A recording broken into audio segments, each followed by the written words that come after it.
যাচ্ছে। তুমি কি তৈরি? তাড়াতাড়ি করো, আমি আর অপেক্ষা করতে পারছি না। আমরা তৈরি জিমি, তুমি বললেই ফায়ার করব। স্যার, আপনি ফায়ার করতে পারেন। রোজার দ্যাট। সময় ফায়ার করো। ও মাই গড! দেখে যেন মনে হচ্ছে বুলেটের বৃষ্টি হচ্ছে। ওরে বাপরে, এটা কি হচ্ছে? দেখো, ওরা মাঝখানের বক্সগুলোকে সব ভেঙে দিয়েছে।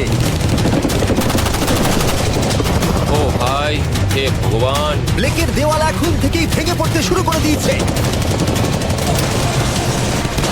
ও, সব ভেঙে পড়ছে। সিলিন্ডার ব্লকগুলো ভেঙে পড়ছে। এদের মধ্যে একটা বুলেটই যথেষ্ট ল্যাম্বরগিনিকে তছনছ করার জন্য। ও মাই গড! আর কিছু বুলেট বাকি। যেন সব ঠিক থাকে, যেন সব ঠিক থাকে। ল্যাম্বোর কি অবস্থা? একদম ঠিক আছে ভাই।